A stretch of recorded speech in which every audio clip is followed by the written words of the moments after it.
cat people, how are you today? I'm Catlady Antigoni and today we are talking about perfumes. This video is actually something new for me. It's the first video that I'm filming where I'm talking about perfumes. I don't have a huge experience about them.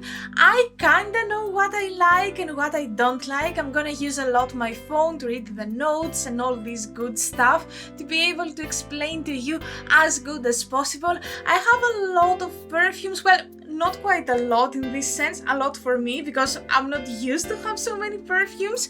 But anyway, if you're curious to see my collection and hear my thoughts, let's dive into the video! First of all, I'm gonna start with an indie brand. It is called Dark Tales, and before I actually dive into their perfumes, let me tell you some general things. I have exactly the same mentality that I have with makeup items. I love to support indie brands, people's dreams and all this good stuff. I'm not against at buying from bigger brands. I have some perfumes of these as well, but for me the most important thing is that all my perfumes are cruelty free. Of course, we don't need to torture animals just to smell good, right? And most of them are vegan. I think all my perfumes are vegan. Don't quote me on this, I have to do some extra research about them, but for sure they are cruelty free. Anyway, let's talk about the Dark Tales. Well, it is a Swedish-based indie brand, so I fell in love with their aesthetics, and when I saw that they will actually have fast shipping because it is domestic, I was like, yeah, I need to try them. And these days they are having a huge discount. We are talking about like 50% because they are planning to close their webpage for some months, so of course I had to try a lot of their stuff. I bought this mini discovery kit. It contains 4 samples. Let me open it here for you. They are amazing, they are so cute, and again, I love their dark aesthetic. So these are the bottles here. I'm gonna show you some individually, like this one, and the best part is that they are coming with actual cards like these. They are so good quality that they are describing all the notes of the perfume. They are saying like what is the feeling of the perfume as well. So I would like to start with my favorite. It is called Siren, and here is the card. Here is how the perfume looks like. Actually, I need to dive into the box to find it. Alright. Oh my god, why is it so difficult with the names? You know that I always struggle quite a lot. Well, this is the perfume, this is the card, and it says that it has vetiver, patchouli. Oh my god, I'm horrible with pronunciations. I hope that I will learn, but let me give it a try here. Clary, sage, seaweed, ginger lily, sage moringa, blue lotus, glang glang, and lime. Basically, this is the perfume. Oh, that smells exactly like the sea. If you smell this, you don't smell like the typical manly like deodorant or something like that. I'm using manly quite loosely here. I don't really want to describe the scents as like male-ish or female-ish, but in my head, kinda like stronger perfumes, a bit more perfumes that you can find on aftershaves or deodorants or something like that are associated with manly scents, so allow me to use this word, is helping me a lot to describe things better. Anyway, it's not this. It's a very fresh perfume which is actually smelling like the sea. I'm from Greece. I love the sea, and this is actually taking me back. It is so fresh, so pleasant, and to me it is so amazing how much it changes on the skin. Like, it starts by being something and then it transforms, and this is applicable for all the perfumes from this brand. I mean, everything is a big surprise for me.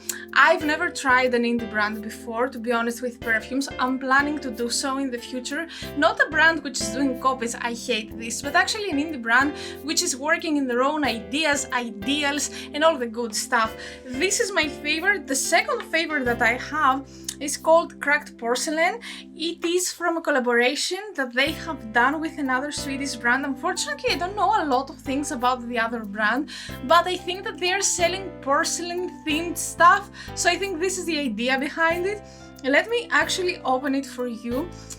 Oh, it smells like lavender and powder, and this is so soft and so kind of like not something that you will be suffocated in. I hate these perfumes. I hate the so-called strong perfumes, the heavy perfumes as we say in Greek, but this actually has cedarwood, white musk, Prickly Ash. Okay, I didn't get this one, but okay, I don't get a lot of things that I'm reading here, the card. I'm basically thinking about what I feel when I'm wearing this and not that much about ingredients. I hope that I will be able to learn everything about ingredients one day, but this day is not today. Anyway, I'm continuing. Actually, I'm gonna start from the beginning. Cedarwood, White Musk, Ash, Black Tea, White Rose, Blue Chamomile, Lavender, of course, and Yarrow. Well, what I understood from this, not a lot, but all I know, it's very kind of like nostalgic perfume. Is this actually applicable to this? The next perfume is a bit complex, so I cannot really understand if I enjoy it or not. It smells like anise, or it starts like anise. Anise is something that I really enjoy. In general, I enjoy very sweet scents, a bit gourmand scents as well. Anyway, this one is called Altar. I think it's from the same collaboration with the brand that I was telling you. It has a lot of stuff. Let me read them for you. Flav, Clary Sage, Tamano. What is Tamano? Black Musk, Vanilla, Coffee, Amber Accord. Oh, Osmanthus. Wow, I have no idea what is this. Ginger, Cardamom, Hinoki Wood, Frankincense. Wow, this is such a difficult word for me. Anyway, Palo Santo, Tobacco, Peru Balsam, Beeswax, Birch Tar, Dragon's Blood, Grapefruit, Blood Orange, and Fennel. Well, this is actually one of the perfumes that I would personally describe as kind of like stronger. I don't think that it is 100% for me, especially when it's drying down. I mean, it starts perfectly with this anise scent. I know that it doesn't contain anise, but this is what I'm getting when I sniff it for the first time. But then it is becoming kind of like dry and a bit more dark. And let's say that this is not something that I enjoy. Like, I don't like very dark perfumes, very smoky perfumes. They're not for me. This is not so smoky, but this is to the drier, darker side.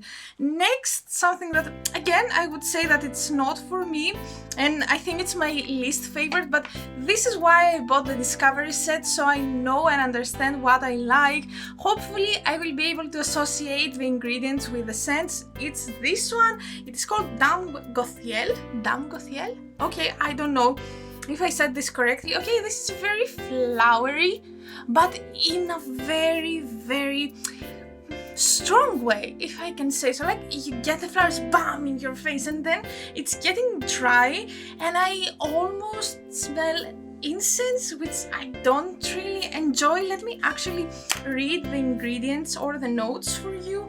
Okay, it has oak moss, chocolate oud, vanilla, flower musk, cistus, honeysuckle, blackcurrant, ylang ylang, cherry, and bitter orange. I would highly appreciate, like, if any of you understands what is what and what I don't like with perfumes when it comes to the notes, please write down in the comments. I really try to find the perfect perfume for me, and it's so hard to describe things because when I was growing up, I basically only knew the very classical Dior stuff, which of course I avoid because they are not cruelty-free, and I find it so difficult to describe what I like according to the notes. Another perfume that I would describe as NCC is the Superius or Susperius. Superius. Okay, my Latin apparently is not here. Anyway, let me read the notes to you. So it has nutmeg, blackcurrant, violet, blue lotus, mandarin, and bay leaf. Well, I would expect something heavily florally, but it's not that. Like, it starts florally, but then it is becoming very dark out of nowhere. I love how it is starting, but then I think it becomes too much for me. I don't know which of the notes is what is transforming the actual scent, but I don't think it's an everyday thing for me. I don't say that I don't like it at all, like the previous one, the Dame Gothiel, which is extreme for me.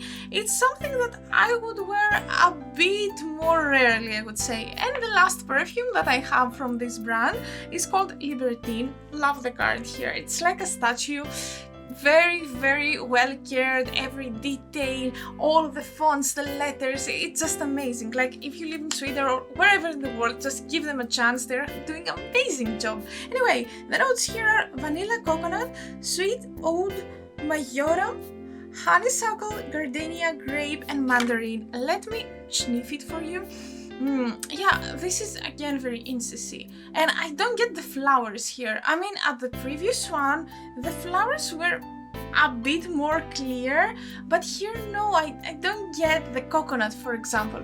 Actually, I think that I'm not very trained in understanding all the different notes, and this is what I'm trying to fix here, and of course I would appreciate your input as well, but yeah, I don't think that this is something that I would enjoy. So to summarize from this brand, I would definitely buy again the Siren, although that I think that it's being discontinued now, or they are thinking to discontinue it, something like that. And the other one, which is a collaboration, it's called Cracked Porcelain. These are the two favorites from them. Moving on to a more mainstream brand, and I'm ready to tell you about the Body Shop. From them, the perfumes are a bit more simple. They don't have all these different notes, but I think that I quite enjoy them because I'm not that well trained, as I told you before, to be able to understand all these complexities. Well, from them, I have two perfumes. This one, it is called Yuzu and Coconut. It's a hair and body mist. This is a very sweet, very summery. It's not my favorite because it starts very good, but it dries and then it's kind of like too much for me. But I definitely like how sweet and fresh it is. I have associated with summer memories, so this is how summer smells to me. I like it, but again, I wouldn't say that it's my favorite. And the other one, the Fuji green tea, this is Eau de Cologne. I don't know what's the difference. I think that this lasts longer because this is not a mist. This is a mist, so I don't have high expectation when it comes to the duration. This, on the other hand, actually lasts longer. This is very fresh. This is kind of like, not shower. I don't want to use the word shower, but this is kind of like more stingy, but a very fresh. It's like walking in the woods, kind of like. I don't get the tea scent, but I get the very nature notes. Oh my god, I don't know even if I make sense here, but this is what I get. Like, this is a walk in the forest for me, and I really enjoyed it for most of the days. I definitely like this way more than this one, and I don't know if I'm gonna repurchase it because it contains quite a lot and I enjoy kind of like smaller perfumes, but it's something that actually makes me feel very fresh and energized throughout my day. And now let's talk about Lush perfumes. Well, from them I prefer to buy their solid perfumes.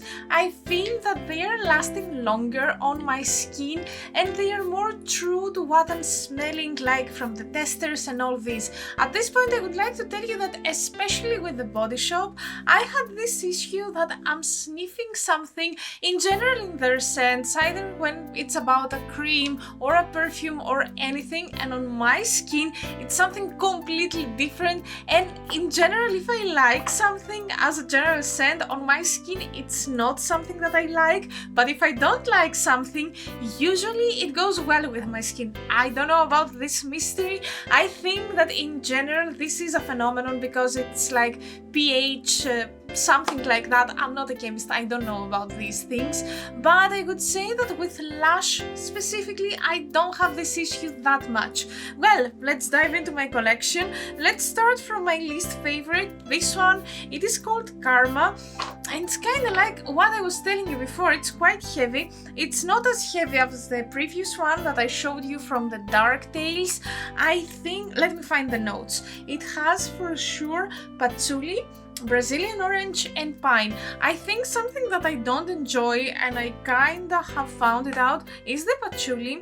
Otherwise, it smells like a winter tea that I have in my collection and I enjoy, especially now that we have snow here.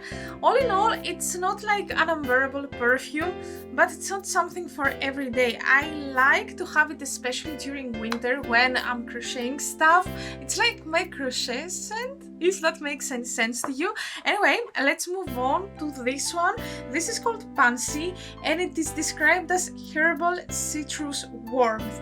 I think that it's very flowery based. Alright, let me read the description for you. Open notes of sunny bergamot and orange flower boost your mood, okay, while earthy undertones of oak moss, rosemary, and labdanum make you feel safe and secure, okay. A final musky, slightly floral undertone grounds everything together, blah blah blah, irrelevant stuff. I think that this is the best floral perfume for me. It's so fresh, it's not dry at all, it's not like this manly perfume that I described before, it's not incensy. It's very light, it's like fairy-like in my head. I really enjoyed it, and I have associated with a very happy period of my life, basically when I get to meet my boyfriend, and this is such a nice perfume. I don't know if you can see how much progress I have done with this one. I will definitely buy it again if I manage to finish it. I think it's my favorite in my whole collection. The last solid perfume that I have in my collection is called What Would Love Do, again from Lush. This is actually green. It is very flowery and sweet at the same time, but it has something like citrusy or a little bit stingy, I would say. This is again a perfume that is so fresh, I really enjoy it. Let me find the notes for you. It has citrus, amber, lavender, oh that's why I like it. Warm, spicy, okay, what is it? No one knows. Sweet, vanilla, okay, and it's also fruity, yeah. I can agree to this, I can smell the fruits. Here again I have associated this with another summer of my life, a very pleasant one. And it's so nice to associate them with nice events in my life and actually go back to them when I'm smelling them. I actually just read that this is discontinued nowadays. If this is true, I'm gonna be so sad. So again, I need your help, your recommendations. Tell me a similar perfume with this one. Wait, what can I do? What can I find here? It's such a great perfume. I think I have hidden the pan. Do we say I hit the pan when it comes to perfumes? I'm gonna use it, okay? I'm coming from makeup world.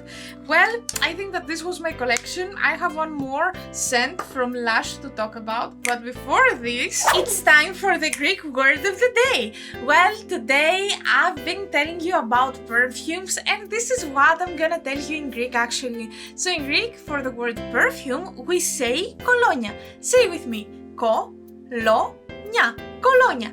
As always, I'm gonna ask you to try to write a comment down below using the word colonia, or actually tell me this word in your own native language. And last but definitely not least, perfume from Lush. It's their Snow Fairy. I actually like most of the perfumes that I have from Lush. I think that they're doing perfumes very close to my liking. Very fresh, fruity, sweet, without being very incensy, very kind of like heavy or dark, as I was telling you before, and this is not an exception to this. What I don't really enjoy when it comes to this Snow Fairy one is the packaging. I don't know, it's giving kind of like cheap vibes, but it's okay because the perfume is actually very amazing. It is amazing. I think it's not a limited edition per se, but it's coming only every Christmas, so if you want to restock about this perfume, you can do it only during the Christmas period. Let me read the notes for you and tell me if you understood anything. Opening with sweet, juicy berries. Okay, I can definitely smell these. This fragrance is a fruity, powdery delight. That's why I like it. It has powder. Supported by herbed notes of candied peach and plum jellies that seamlessly blend with a base of vanilla cream frosting. Yeah, I can definitely associate it with sweets. It is very gourmand, but I think like as it dries down, it leaves kind of like shower tone or note. I don't know. It is actually very good, but it's not one of the perfumes that you can have a lot about it. And this is something that I like. I don't enjoy when people are walking by me and they are smelling so much. I definitely don't want to be one of them. I try to respect everyone when I'm wearing perfumes here. I think that I have quite a lot of this perfume before I finish with it. I don't know if I'm gonna buy it again, but for sure I would like to explore a little bit more Lush's range, because I think that Until now, I have found the most fitting perfumes for me there. Now, if you have reached until this point, why not hitting this subscribe button and leave a like if you actually liked this video? And I think that was it. This was our video for today. Thank you so much for being here with me today. I appreciate you a lot. Tell me if you like this kind of like different video, and don't forget to follow me at my Instagram. I'm Catlady there as well, and you can find more details about this makeup that you see on my face today. Well, I hope to see you at my next video, and until then, bye bye!